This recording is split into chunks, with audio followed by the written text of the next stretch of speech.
রাজ্যে আবারও আটক অবৈধ বাংলাদেশি নাগরিক।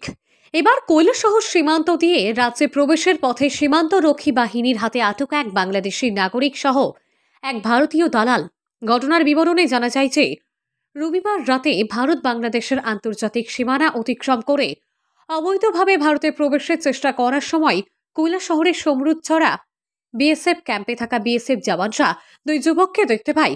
তখন এক যুবক পালিয়ে পুনরায় বাংলাদেশে চলে গেলেও সজন আলমিক নামের এক বাংলাদেশি নাগরিককে আটক করে বিএসএফ জওয়ানরা এবং পরবর্তীতে বিএসএফ জওয়ানরা ধৃত বাংলাদেশি যুবককে ক্যাম্পে নিয়ে যায় এবং তাকে জোর জিজ্ঞাসাবাদ চালালেই সে জানায় কৈলাসহর অনিলা চা বাগান এলাকার বাসিন্দা শনিছড়া মুন্ডার ছেলে মতিলাল মুন্ডা অবৈধভাবে ভারত বাংলাদেশের সীমান্ত পার হতে টাকার বিনিময়ে সাহায্য করছে। সজন অলমিক বাড়ি কই? কোন দেশ? বাংলাদেশ। কেন ভারতে আইছো? কে নিয়ে আইছে? বাড়ি কই তার? কবে আইছো? কিতার লিগে আইছিলে? কিসের জন্য আইছো? কি কাজে আইছো ভারতে? পাসপোর্ট আছে? অবৈধভাবে আইছো? দালাল দিয়া? কোন দিক দিয়ে আইছো? এদিকে আইয়া কই বাইরিছো? এরপরে বিএসএফ নিয়ে ধরছে। আরো কি এমন আইছো?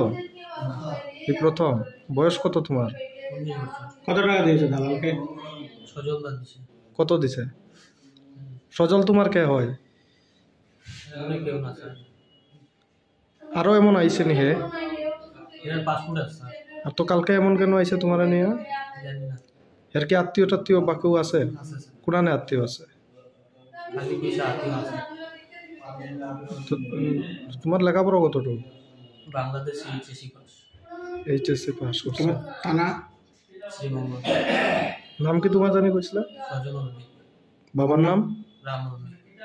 এমন কৌছেন কি হইব? তোমার কি চাইতেছো লাস্টে? এমন যে তুমি অবৈধভাবে আইছো, ভারতে আইয়া ধরা খাইছো, বর্তমানে থানা। এরপর রবিবার রাত্রিবেলা বিএসএফ জওয়ানরা মতিলাল মুন্ডাকে তার নিজ বাড়ি থেকে আটক করে এবং গতকাল রাত্রিবেলা সজন আলমিক ও মতিলাল মুন্ডাকে কৈলাসহর থানার পুলিশের হাতে তুলে দেয় বিএসএফ জওয়ানরা। তবে ওরা কী কারণে ভারতে এইভাবে প্রবেশ করলো সে বিষয়ে কিছু জানা যায়নি। তবে ওরা দালাল মারফত অবৈধভাবে যে ভারতে প্রবেশ করেছে তা এক প্রকার স্পষ্ট হয়ে গেছে। সজন আলমিকের কাছ থেকে বাংলাদেশি ৮০ টাকা সহ একটি মোবাইল আটক করেছে কৈলাসহর থানার পুলিশ।